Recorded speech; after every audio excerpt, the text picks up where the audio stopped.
Thank you, Professor Srijit, for that moving recognition of Dr. Khan's legacy. It is now my great honor to introduce our esteemed guest speaker, Dr. Luther M. Rangreji. Dr. Luther M. Rangreji is currently Joint Secretary and Legal Advisor, Legal and Treaties Division, Ministry of External Affairs, Government of India. He was Associate Professor, Faculty of Legal Studies, South Asian University from 2011 to 2015. He has also served as a Senior Legal Officer in the Asian African Legal Consultative Organization, New Delhi.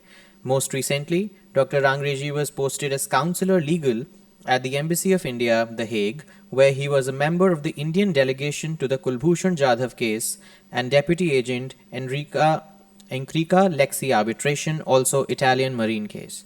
Dr. Rangreji has an LLM from the University of Pune and MPhil and PhD degrees from the Center for International Legal Studies, School of International Studies, Jawaharlal Nehru University, New Delhi. He has been Vice President of the Executive Council of the Indian Society of International Law, New Delhi. He is currently Editor-in-Chief of the Indian Journal of International Law, New Delhi, and has presented numerous papers at national and international conferences on various issues of international law and published articles in peer-reviewed journals of international law.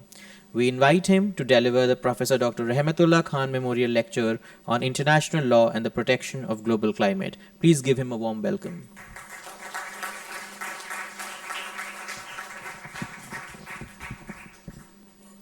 Respected Professor Sridhar Patnaik, my teacher Professor Chimney, Ambassador Professor Gudmunda Eriksson, Professor Srijit, other faculty members, and above all, students gathered here.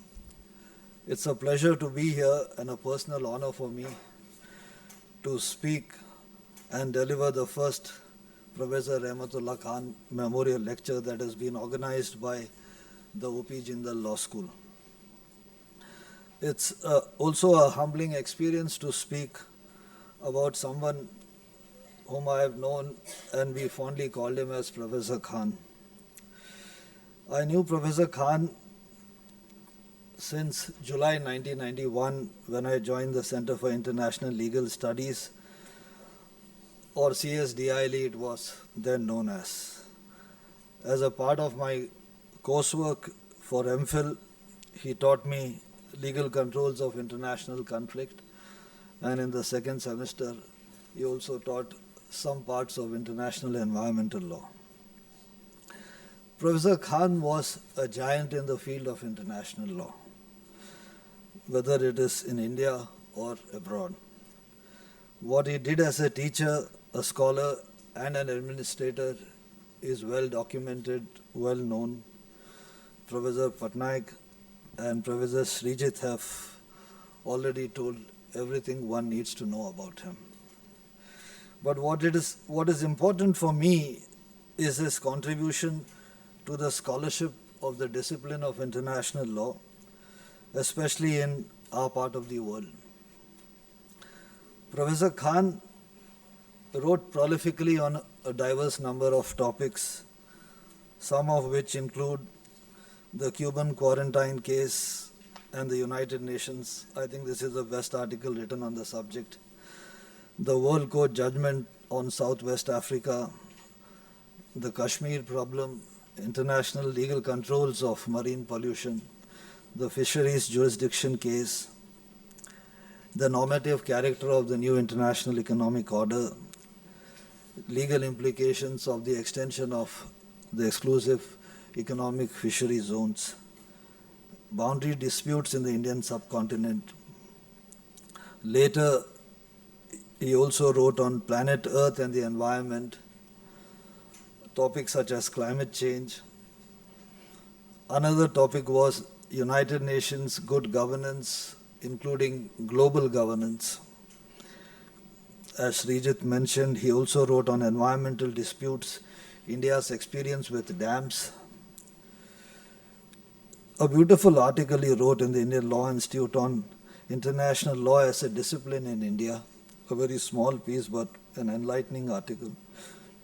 He also wrote on the Iran-US Claims Tribunal and a number of other issues of those times.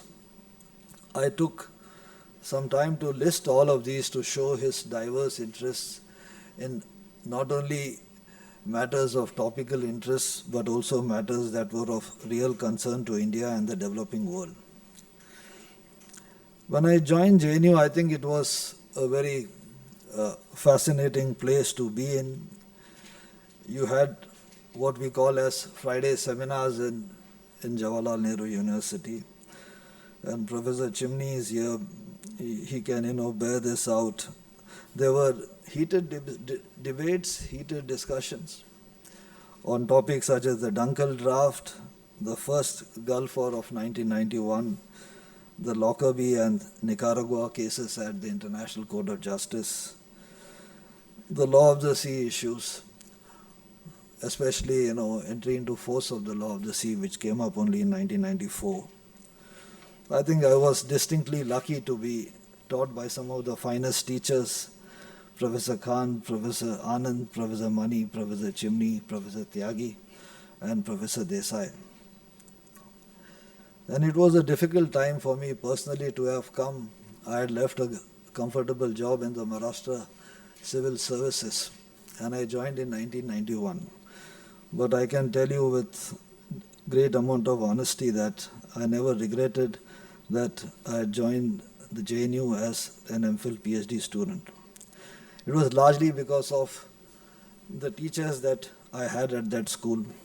I had the good fortune to, be associated with Professor Khan and worked with him along with one of my colleagues, Nikhat, on a workshop on capacity building in environmental law officials of the Ministry of Environment and Forests. And secondly was a conference on environment capacity building in SAARC countries, organized along with SASEP, that was the South Asian Cooperation Program based in Colombo. Professor Khan was a very popular teacher, and students of MASIS and MPhil students of the Legal Studies division loved his precise teaching, his coherent thinking, and of course his Hyderabadi accent. Professor Khan took a number of seminars on international environmental law. I have a diary where I still keep and I read through these, with some amount of nostalgia. On 13 September 1991, he took a seminar on World Commission on Environment. On 15th November 1991, a seminar on International Management of Environmental Challenges, organized under the auspices of the Indo-European Foundation, a seminar on climate change, a global problematic and the recent trends in international environmental law on New Year's of 1992. One final point I would like to make about Professor Khan was I worked with him when he was the Secretary General of the Indian Journal of International Law. Of course, he was the Editor-in-Chief of the Indian Journal of International Law and the Secretary General of the Indian Society of International Law. And I was an elected member of the Executive Council. I remember he played a seminal role and a real leadership role in getting out the back issues of the journal, which had got stuck up for some reasons, because of finance and a number of other, dedicated time that had to be given to the journal. Coming to today's lecture, the lecture I have chosen is International Law, Protection of the Global Climate. I have done this because this topic was also close to Professor Khan's heart, and he didn't miss out pointing out this as one of the most pressing problems in our classes. And his writings and lectures on sustainable development always reflected this. And it was the time when the Club of Rome had also come out with its report on our common future and the Brundtland Commission report on sustainable development.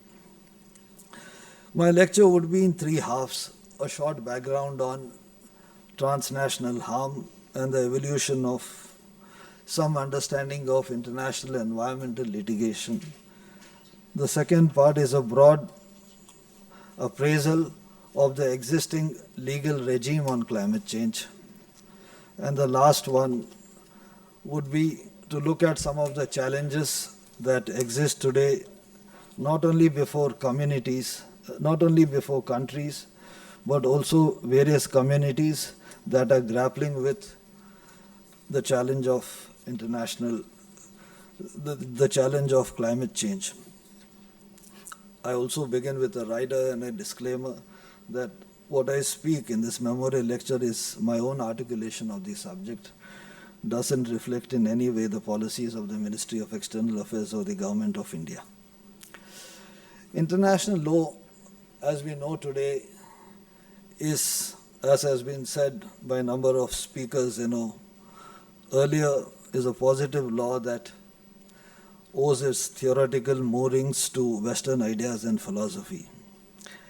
These ideas were propagated and continue to be so, not only from the time when states were colonized, but also free countries today.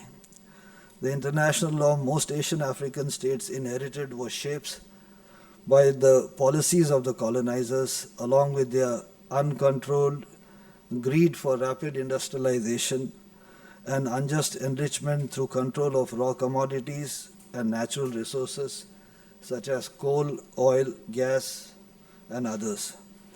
It is no secret then that along with rapid development of science and technology and industrialization, what followed closely was waste, pollution, and poverty.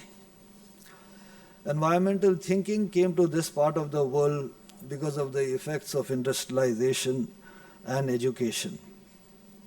And in 1972, we had the very famous Stockholm Conference that not only discussed for the first time the transboundary effects of environmental pollution, but it also attempted to draw up some rudimentary regimes for combating environmental pollution. It was at this conference that the late Prime Minister Mrs. Indira Gandhi had said, and I quote, 20% of the world's population consumes 80% of the natural resources of the globe and produces about 90% of the world's waste and pollution. How can this be regarded as compatible with the concept of an equitable world order which is enshrined in the Charter of the United Nations, unquote. It was this understanding that set the tone of the conference that countries need to come together not only to look at the environment as one single unit, but the subject as a whole, together with needs of development of poorer countries. As regards the litigation, it was the trail smelter arbitration of 1932 between United States and Canada that I'm sure many law students here would know, which said that every country has a right to enjoy its property peacefully as long as it doesn't jeopardize the rights of other parties to enjoy their own rights. The Kofu Channel case, the ICJ said, and recognized the obligation of states not to allow its territory to be used to the detriment of the rights of other states.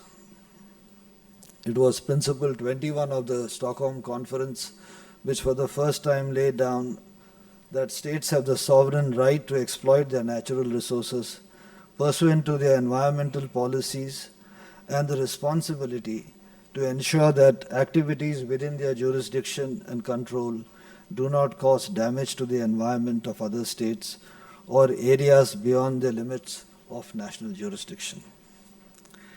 It was after 20 years that the international community met at Rio de Janeiro and adopted the Rio Declaration, which, among many things, is important for having brought into effect a number of environmental law principles such as prevention, which has been studied and worked by the International Law Commission, the principle of precaution, the principle of polluters pay, the entire concept of intergenerational equity, the principle of sustainable development itself that came up during the Rio conference, which many scholars, the Western scholars, look at in a different way, the principle of environment impact assessment, and many others.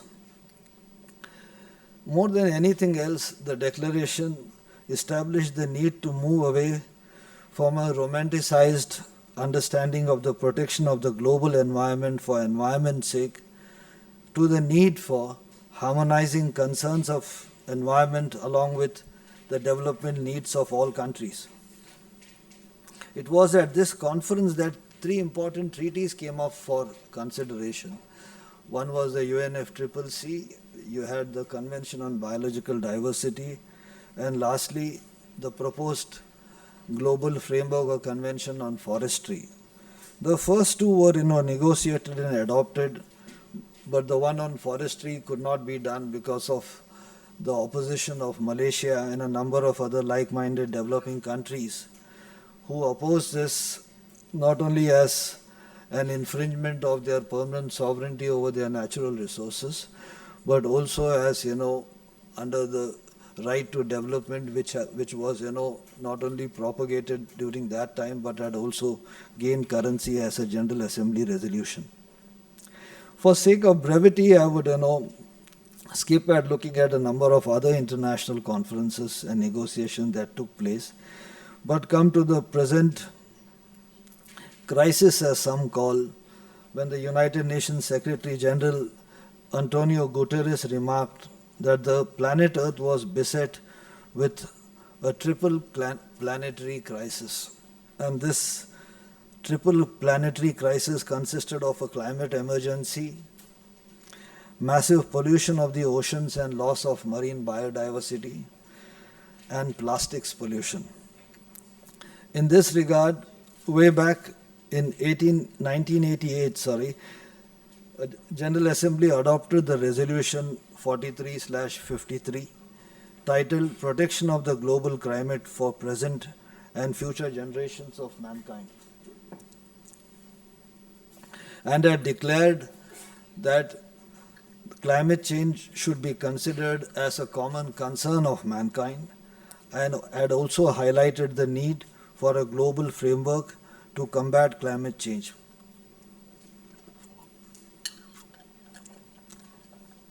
Now, looking at the subject matter proper, the international law on climate change as it stands today consists basically of three treaties. The 1992 UN Framework Convention on Climate Change, the 1997 Kyoto Protocol to the UNFCCC, and the 2015 Paris Agreement that was adopted largely as the global framework for bringing into effect many of the obligations that countries were not happy in the UNFCCC and the Kyoto Protocol.